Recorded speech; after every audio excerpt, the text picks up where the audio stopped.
D'abord, les maires ne sont pas totalement absents du sujet, même s'ils ne sont pas dans l'organisation du système de santé. Enfin, tout ce qui est la prévention, tout ce qui est la prévention par la nourriture, par les cantines, par l'éducation des enfants, par le sport. Enfin, voilà, c'est des sujets que maintenant les élus abordent. Dans ma ville, on fait du sport santé depuis des années. On travaille avec l'ARS sur ces sujets et d'autres partenaires, etc. Après, sur l'offre de soins elle-même, des initiatives.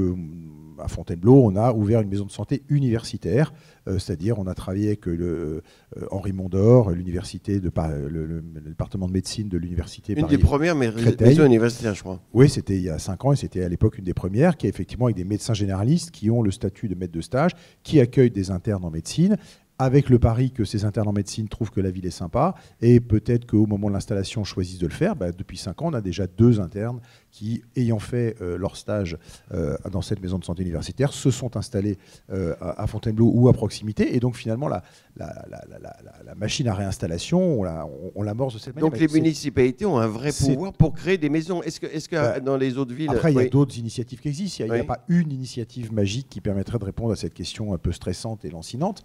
Mais il n'empêche que c'est des initiatives multiples qui permettent aussi, en fonction des forces existantes. Cette maison de santé universitaire, on a pu la créer parce qu'elle est hébergée dans des locaux de l'hôpital, parce qu'on a trouvé des médecins militants qui s'engagent à participer à la permanence des soins, parce qu'on a trouvé des médecins qui s'engagent aussi à ne faire que du secteur 1 et pas du secteur 2. Donc on n'est pas non plus en contradiction avec le service public hospitalier quand le service public hospitalier accueille ces médecins dans des locaux de l'hôpital. Voilà, il y a aussi une communauté de vues qui permettent ce genre de à Paris, les candidats veulent créer de nouvelles maisons de santé. Alors est-ce que c'est une solution? Est-ce que vous en avez déjà créé dans la mandature actuelle ou pas? Oui, sur tout le territoire, je crois que tous les maires ont pris des dispositions en la matière. À Paris, j'avais mis en place avec Anne Hidalgo un dispositif qui s'appelle ParisMed. Quand j'ai été élu, je suis allé voir la présidente de l'Ordre. Elle m'a montré la feuille des installations depuis les 6 premiers mois de l'année. C'était 2014. Médecin généraliste, c'était 0. Il n'y en a plus qui s'installent. Même le nombre de médecins généralistes diminue. On a fait comme tous les maires. On a identifié les principaux freins. À Paris, c'est le foncier, évidemment. On a mis en place un dispositif qui s'appelle ParisMed. Il y a 160 installations depuis 3 ans. Ça ne règle pas la situation. C'est une question complexe. On sait un peu maintenant comment faire, éviter les erreurs de créer une maison de nouveau et puis de mettre une pancarte « Venez ». Bon, ça, c'est le premier volet où les maires ont un rôle important à jouer. Il y en a un deuxième quand même sur l'hôpital. L'hôpital, on fête les 10 ans de la nouvelle gouvernance, celle la loi HPST, qui a fait que les maires ne président plus le conseil d'administration, qui a mis en place des conseils de surveillance. Les élus locaux ont été, on va dire, largement écartés de la gouvernance de l'hôpital. Et on voit que le balancier est allé trop loin. Et je crois qu'il y a relativement consensus là-dessus. Il faut qu'on arrive d'une meilleure façon à réintroduire les élus locaux dans la gouvernance. Monsieur Jomier, oui, sans vous couper, mais vous savez pourquoi le balancier est parti peut-être trop loin. Mais vous savez, c'est souvent comme ça avec la loi, c'est souvent comme ça avec les évolutions sociétales. Il y a eu le concept d'hôpital-entreprise où certains se sont dit aussi que ça allait être une bonne façon de traiter ce qui ne fonctionnait pas dans l'hôpital. Vous avez raison, c'est comme pour la T2A. Il y a des bons côtés, il y a de moins bons côtés. On en est au stade où il faut revoir la gouvernance. On est au cœur de notre sujet, c'est qu'il y avait une influence parfois trop politicarde pour nous dire les élus locaux. Sans parler uniquement de Marseille. Il faut revoir cette gouvernance simplement pour réintroduire les élus locaux dans ce à quoi ils sont utiles, c'est-à-dire non pas écrire la carte sanitaire du pays, mais écrire les liens entre l'hôpital, le territoire de santé, les autres acteurs du système de santé et la population. Et là, ils ont un rôle essentiel à jouer. Mais déjà, vous aviez à Paris, par exemple, les bureaux d'aide sociaux avec de nombreux dispensaires. Enfin, tout ça, ce réseau fonctionne? Nous n'avons pas de dispensaire à Paris. Il n'y en a jamais eu. Il y a des centres de santé municipaux. Mais moi, vous savez, c'est très clair. Le terme de dispensaire vous choque? C'est un terme que Ségolène Royal avait employé dans la campagne. Il ne me choque pas.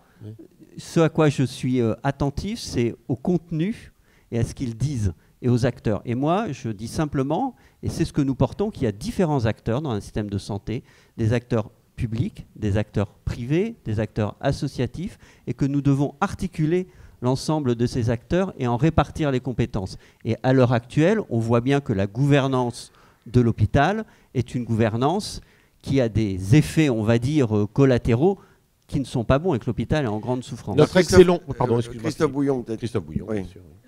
Oui, moi on parle beaucoup, et on a raison de le faire sans doute, de maisons de santé, maisons pluridisciplinaires ou d'autres vocables qui sont utilisés. Il ne faut jamais oublier qu'en 10 ans, les collectivités locales ont quand même investi presque 1 milliard d'euros sans pour autant enrayer complètement le phénomène. Et comme le disait Bernard Efrelec, il y a d'autres analyses qu'il faut faire, il y a d'autres solutions.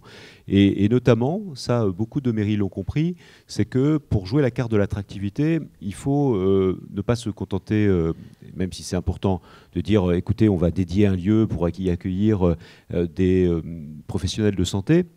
Mais il faut aussi jouer la carte de l'attractivité.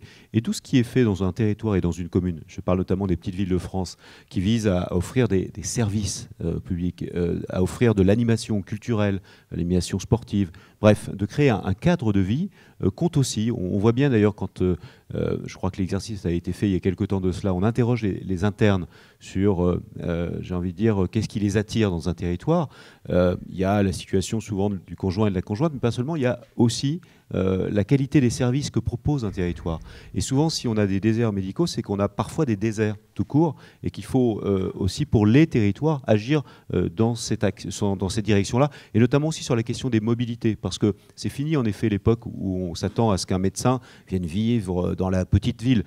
Il peut parfaitement avoir une activité, une patientèle dans une petite ville, mais vivre à 50 km, ce n'est pas un drame, au contraire.